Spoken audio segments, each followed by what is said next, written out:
प्रारंभ के सभी दर्शकों को मेरा नमस्कार। मेरा नाम है संदीप आर के सिंह और आज हमारे साथ हमारे अग्रज श्री आनंद राजाध्यक्ष जी। आनंद सर, बहुत बहुत स्वागत है आपका। नमस्कार।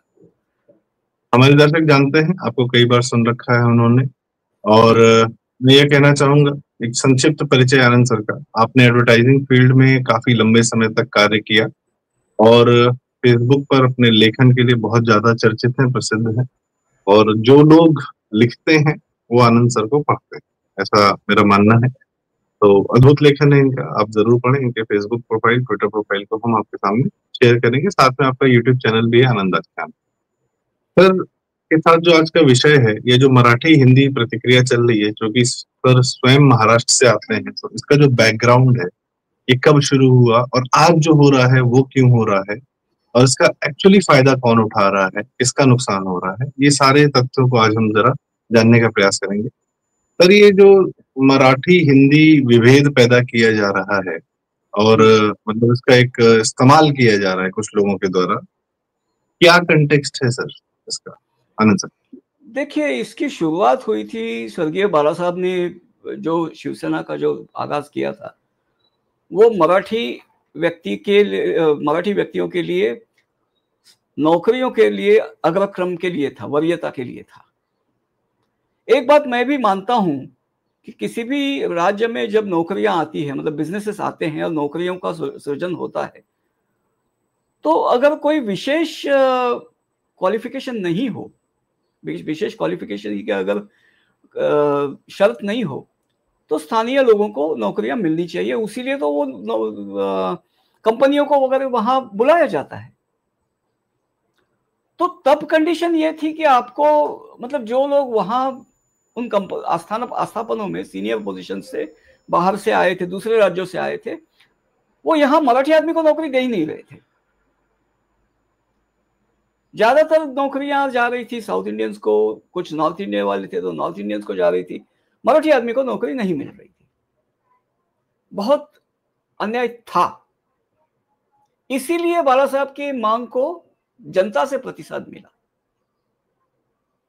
ठीक है, जैसे मैं कहूं कि भाई, एक बात मैं यहां कहना चाहता हूं, तब मैनुअल टाइपिंग था और स्टेनोग्राफी थी, मतलब डिक्टेशन लेना वगैरह शॉर्ट हैंड में।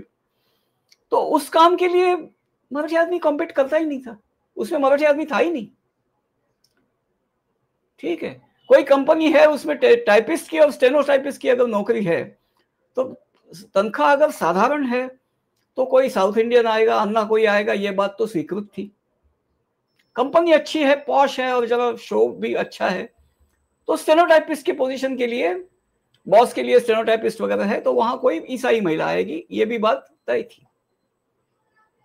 मराठी आदमी की स्थिति उसमें इतनी थी कि कोई मराठी आदमी अगर अच्छा टाइपिस्ट होता तो वो न्यूज बन जाती थी। तो उन पोजीशन के लिए जहां उनकी क्वालिफिकेशन नहीं थी, वहां ये कभी नहीं कहा कि भाई इसके लिए क्वालिफिकेशन रिलैक्स करके हमको दो, वो आग्रह था ही नहीं। उस काम के लिए जो कॉम्पिटेंट है वो करें। लेकिन बाकी जो क्लेरिकल जॉब्स वगैरह थे, वहां कोई ऐसा बंधन नहीं था। तो वहां भी आप वहीं से लोग आते थे, तो उसके लिए आवाज उठाई बाला साहब ने, और उसको इसीलिए जनता में प्रतिसाद मिला, शिवसेना का जन्म हुआ। ठीक है, एजिटेशन काफी चला, फिर उसके लिए फिर कई आस्थापनों में स्थानीय लोकाधिकार समिति वगैरह, उसकी भी स्थापना हुई, ढंग से चलता रहा। लेकिन क्या है कि आप कितनी नौकरियां देंगे, कितनी कंपनियां आएंगी, कितनी नौकरियां देंगे, उसका भी एक लिमिटेशन होता है। फिर पार्टी चलने में पैसों की जरूरत तो पड़ती है, तो काफी सारी चीजें फिर हुई। अच्छा, मराठी लोगों के लिए रोजगार के लिए उन्होंने वो बड़ा पाव की जो स्टॉल्स वगैरह थे, कई सारे, मतलब मनोहर जोशी की कोहिनूर टेक्निकल इंस्टीट्यूट वगैरह, कई सारा ये किया। कुछ लोगों को फायदा हुआ, लेकिन कई सारे लोगों ने जो स्टॉल वगैरह मिले थे ना, उसमें भी कई लोगों ने स्टॉल तो चलाने को दे दिए, जिनके खिलाफ बात कर रहे थे उनको ही चलाने को दे दिए और खुद राजनीति चमकाने में उतर गए। तो फिर आगे कोई बातें अच्छी नहीं रही। जिस नोबल इंटेंशन से शुरू हुई थी वो बात नहीं रही। लेकिन एक बात थी जो लोग हमारे यहां ओवरलुक कर जाते हैं, फिर क्या है कि शिवसेना का मतलब एक्सटॉर्शन, गुंडाई वगैरह ये सब होने लगा। ठीक है, मैं उससे भी नकारता नहीं हूं, ऐसी सारी चीजें हुई थी। अच्छा, सोशल इस पे एम्बुलेंस वगैरह कई सारे काम होते थे और शिवसैनिक हमेशा अवेलेबल होता था, शिवसेना के शाखा में मसले सुलझते थे। ठीक, वो बातें कम होने लगी। और शिवसेना का एक बहुत बड़ी बात थी, देखिए एक बात कोई समझता नहीं है, या यूं कहिए कोई हिंदू राजनीति जो है, या हिंदू सोशल एनालिस्ट या हिंदू यूट्यूबर्स वगैरह जो है ना, इस बात की उनको समझ नहीं कहूं या समझना नहीं चाहते कहूं, मुझे समझ में नहीं आता। लेकिन बात यह है कि मुंबई जो है वो देश की आर्थिक राजधानी है। प्रॉस्पेरिटी, संपन्नता यहां है, और जहां भी प्रॉस्पेरिटी है वहां प्रीडेटर तो आएगा। अब वो प्रीडेटर कौम की मैं जो बात कर रहा हूं वो किसकी कर रहा हूं सबको पता है।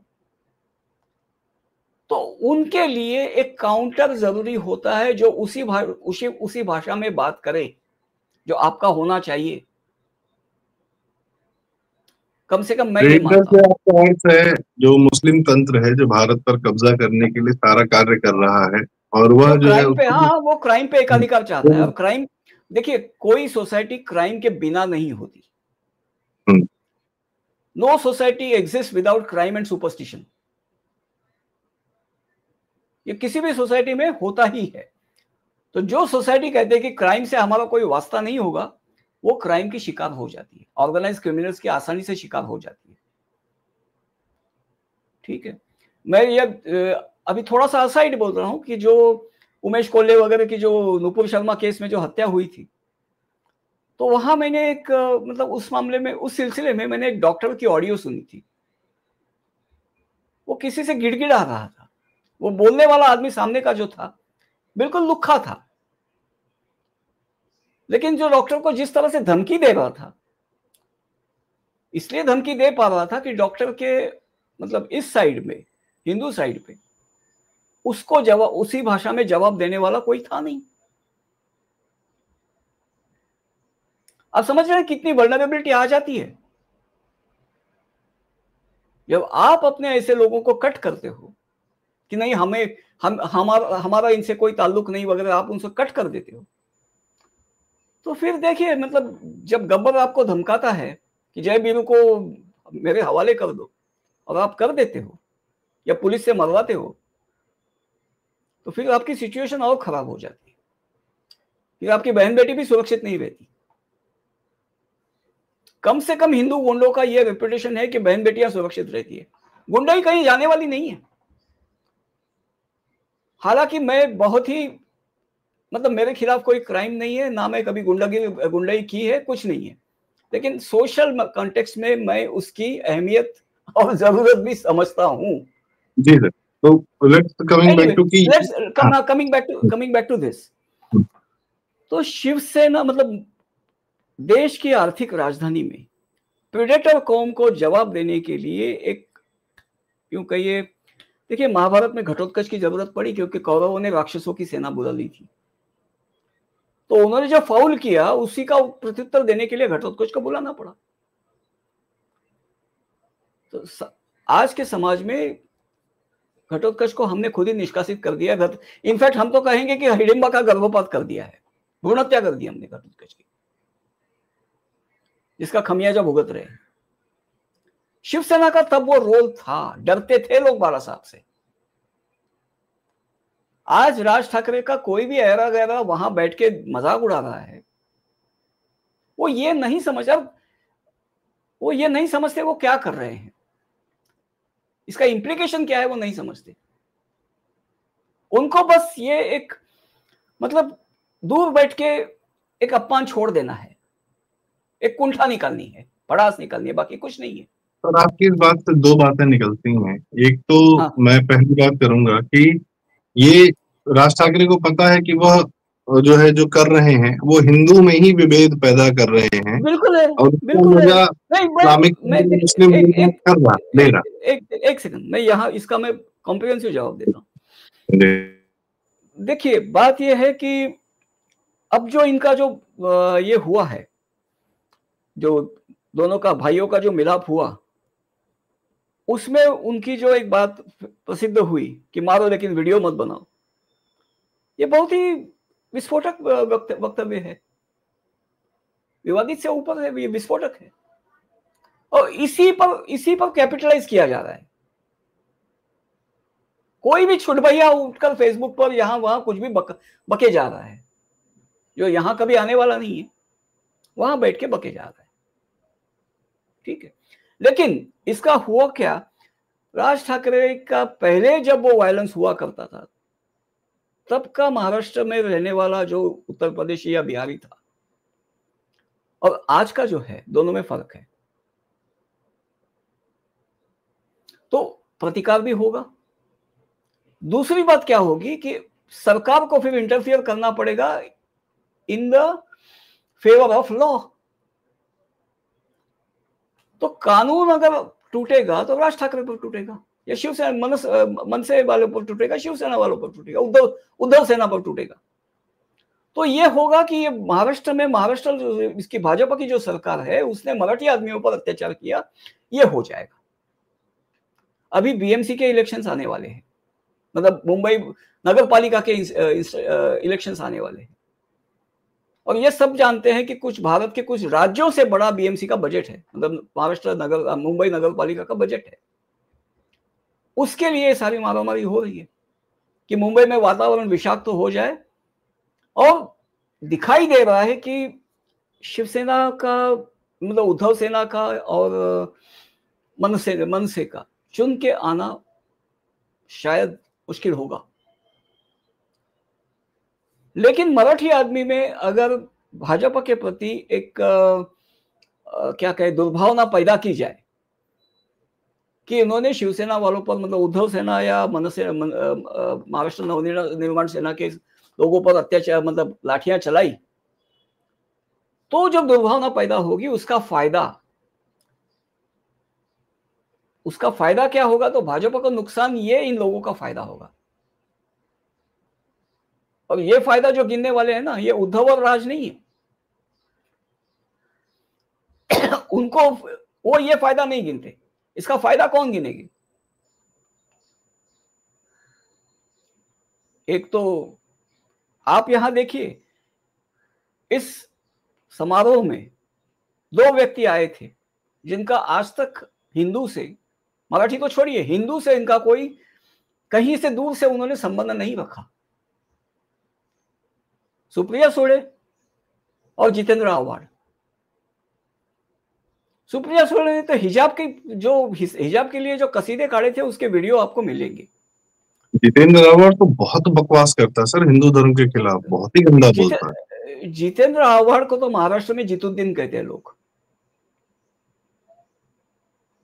वो जिस तरह से मुमरा के मुसलमानों के लिए जो बात करता है, तो उसको तो महाराष्ट्र में जितुद्दीन कहा जाता है। वो ठीक है।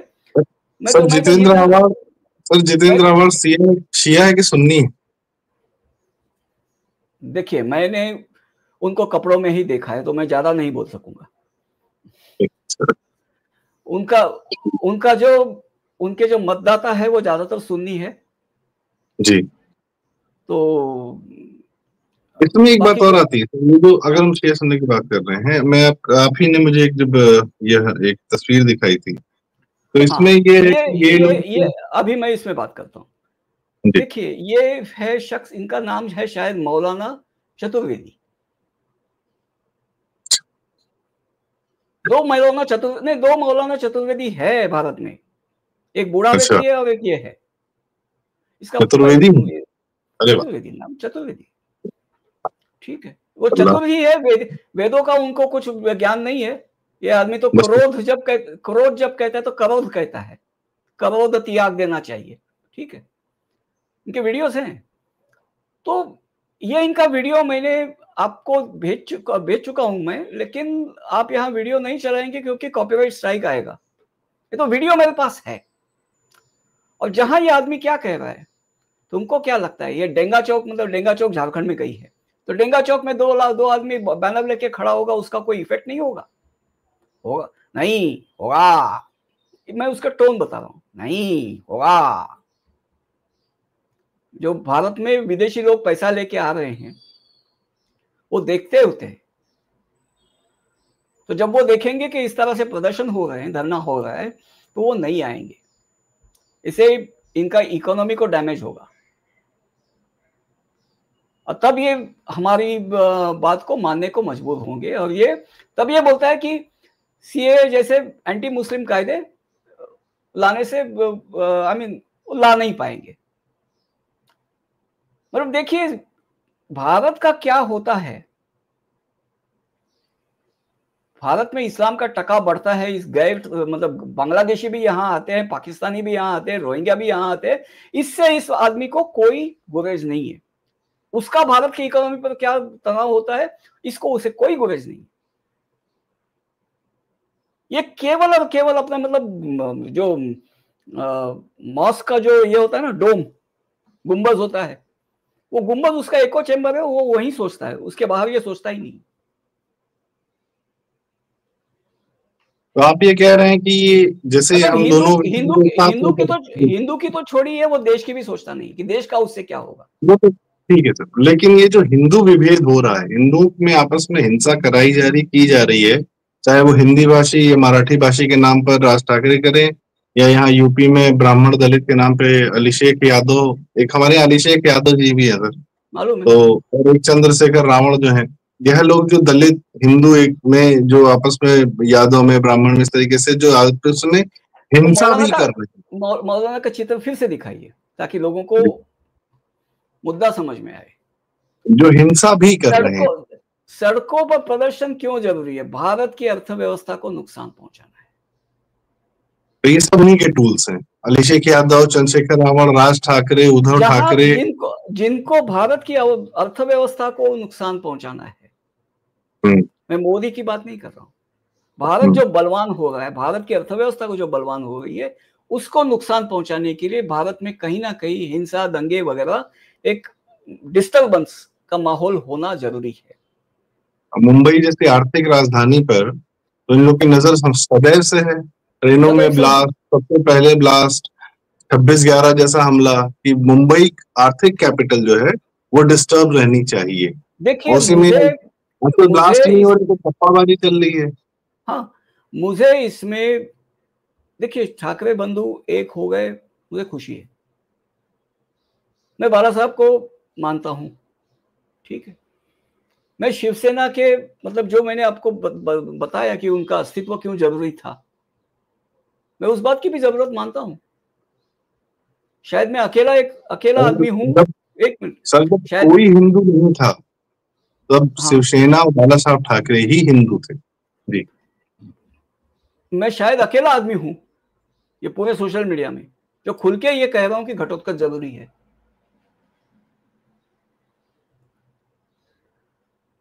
किसी की ये कहने की हिम्मत नहीं है। मैं कह रहा हूं हमारी तरफ से हिंसा करने वाले या हिंसा के रूप में प्रत्युत्तर देने वाले सरकारी व्यवस्था से बाहर के लोग भी जरूरी हैं। बजरंग दल, वेब या हिंदू युवा वाहिनी या इसका कुछ भी आप जो भी है इनका अस्तित्व जरूरी है। नहीं तो आज कहीं भी किसी के भी मैं वीडियोस देखा हूं जो कोई आके धमकाता है कि ये यहां नहीं चलेगा। क्यों नहीं चलेगा भाई?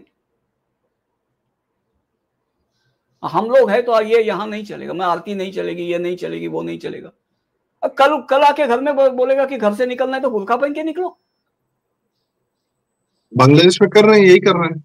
हाँ, तो ये इनकी जो टैक्टिक्स है, इसको कहीं ना कहीं जवाब जरूरी है। अब वो जवाब ये दे रहे थे। अब शरद पवार ने तो उद्धव ठाकरे को जनाब उद्धव ठाकरे बनवा दिया।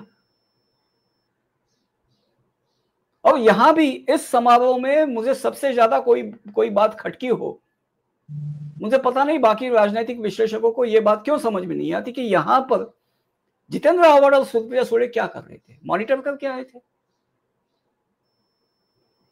सर, वो मुस्लिम वोट बैंक के प्रतिनिधि के रूप में आए थे, चेक करने आए थे कि इनको देख लो, सब लोग एक हो जाओ। जितना मुस्लिम वोट बैंक जिसको समर्थन कर रहा है वो सब इकट्ठा हो जाए। हाँ। अब रिपोर्ट्स भी हैं कि मुंबई में आई थिंक 25% मुसलमान है सर इस समय। पता नहीं कितने हैं, और उसमें वैध अवैध तो मतलब कहने की कोई यही नहीं, सीमा ही नहीं है। अच्छा, यहाँ मैं एक बात कहूंगा, यहाँ मैं एक बात कहना चाहूंगा, जो शायद आज तक राजीव जी ने ही कही थी आपके साथ कहते हुए, तो मैं एक बात दोहराना चाहूंगा। सब लोगों को गुस्सा है कि मुंबई में मतलब ये मराठी अमराठी एजिटेशन क्यों हुए।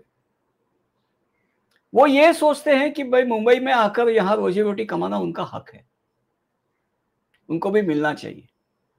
कभी ये सोचा है कि आप अपनी जमीन छोड़कर यहाँ आने को मजबूर क्यों हुए? आप यहाँ क्यों आए? क्योंकि आपके यहाँ वो अवसर उपलब्ध नहीं थे। अवसर उपलब्ध क्यों नहीं थे? क्योंकि आपके यहाँ का माहौल ऐसा है कि वहां कोई आदमी बिजनेस नहीं कर सकता। रंगबाजी ने जो हालत बना रखी थी, और वो सरकारी तंत्र में भी कटबाजी ने जो हालत बना रखी थी, कौन क्या बिजनेस करेगा? काम करने वाले को काम नहीं करने दिया जाता है ऐसी जगह, यूपी में, बिहार में। मैं इस बात को मानता हूँ, ये एक माहौल था, अभी बदल रहा है धीरे धीरे, और बदलाव भी सर 2022 के बाद से आना शुरू हुआ है। अभी भी आपके यहाँ जो आपका जो पड़ोसी राज्य है, जहाँ गुलाब जामुन और गोलगप्पा की सरकार, आई मीन गोलगप्पा की दहशत है बाप बेटों की, ठीक है, तो वहां जो वो बकवास कर रहे हैं कि मोदिया क्या लाएगा, ये 2 गुजराती क्या लाएंगे। अरे भाई, तुम्हारे राज्य से हजारों बिहारी वहां गुजरात में जाकर धंधा कर रहे हैं, कोई बिहार वापस आकर धंधा नहीं कर रहा है। सर अनिल अग्रवाल जैसा आदमी, इतना बड़ा आदमी, वेदांता के चेयरमैन, दुनिया के एक, तो पटना से उठे, आज भी इच्छा है कि मैं अपना प्रदेश सुधार दूं, पर कुछ नहीं कर सकते। हाँ, मतलब सड़ा दिया इन्होंने बिहार के माइंडसेट को सड़ा दिया। यहां तक कि आप ये देखते हैं कि आपका आदमी वहां से आपके आदमी वहां से बाहर निकले, दूसरी जगह अगर अवसर खोजने जाए तो आप उनमें अपना वोट बैंक देखते हो, वहां आप जाकर अपनी राजनीति चलाने के लिए जो ये गलत नहीं, क्योंकि यहाँ भी वही जाति विभेद है, यहाँ भी रिसोर्सेस की कमी है, तो यहाँ भी लड़ाई दंगा, मुसलमान यहाँ भी हावी है। देखिए, एक सिंपल सी बात कहता हूँ, लोगों में ये सोच होनी चाहिए कि इन आदमियों ने हमें भगाया है यहां से, उल्टा तुम वहां जहां जाते हो उन लोगों पर बरसते हो। अब फिर भी इन्हीं लोगों को चुनकर लाते हो। जो लोग आपके लिए अच्छा करना चाहते हैं उनको चुनने में मुश्किल होती है, आप जाति में फंस जाते हो, इसमें फंस जाते हो, उसमें फंस जाते हो। मुझे लगता है कि आपने काफी अच्छे से हमें काफी डिटेल में बताया कि क्यों यह शुरू हुआ था, और आज उसका क्या अति दिख रहा है, अतिवाद दिख रहा है, उसका नुकसान किसे है, हिंदुओं को है ऑफ कोर्स, और उसका फायदा किसे, असली में मुस्लिम वोट बैंक उसका फायदा उठा रहा है। आपने एक बड़ा अच्छा उदाहरण दिया, तो हमारे प्रदेश में, उत्तर प्रदेश में आजमगढ़ को पिछड़ा बनाकर रखने में जो समाजवादी पार्टी का योगदान है, क्योंकि वहीं से सांसद सब चुन के आते हैं, पूर्वांचल में पड़ता है, उसी आजमगढ़ के लोग जो मुंबई जाते हैं, तो वहां मुंबई में भी समाजवादी पार्टी का एक सांसद अब्बू आजमी चुन के देते, मतलब मुझे यहाँ पे बनाया जा रहा है, वहां पे माफिया बनाया जा रहा है। असीम आजमी अबू क्यों कहते हैं? आपके पिता है क्या वो? नहीं ऐसे। अच्छा, तो उसका नाम असीम आजमी, अबू आजमी? नहीं, अबू आजमी नहीं, अबू वो लकब है। अच्छा, तो उसका मुझे ये नहीं पता था, मुझे लगा कि अब इनके क्या नाम है। असीम आजमी है, असीम आजमी है, ठीक है। अबू ये लकब है, मतलब लेकिन मतलब लोग देखिए, लेकिन ससुर जो है एक हिंदू बेटी का ही है, मालूम है। देखिए, ये लोग जो ये अबू है ना, इनमें ये ज्यादातर मतलब किसी को, मतलब कोई जो है, कोई बच्चे जो है अपने बाप को जो कहते हैं, जिस नाम से बुलाते हैं, बाप अगर बहुत फेमस हो गया तो वो नाम भी फेमस हो जाता है। जैसे मुलायम सिंह जी नेताजी के रूप में जाने जाते थे, या बोले जाते थे, कहे जाते थे। वैसे ही देखिए, असल में ये लोग बाप को अब्बू बुलाते हैं, अब्बा बुलाते हैं, अब्बू बुलाते हैं। अब अब्बू मतलब पिता तुल्य। अच्छा, ये नहीं पता था। ठीक है, हाँ। छोड़ दें सर इसको, और ये उदाहरण था। हाँ। लेकिन मुख्य बात सारी की सारी हो गई है। तो दर्शकों, आपको यह चर्चा, यह बातचीत जो कंटेक्स्ट के साथ है, संदर्भों के साथ है, इतिहास के साथ है और वर्तमान के साथ है, यह आपको कैसी लगी कमेंट्स में जरूर बताएं। एक मिनट, दोबारा वो पिक्चर लगाइए जो इसका फाइनल क्लोजिंग, इसका मैं क्लोजिंग रिमार्क देता हूँ जी।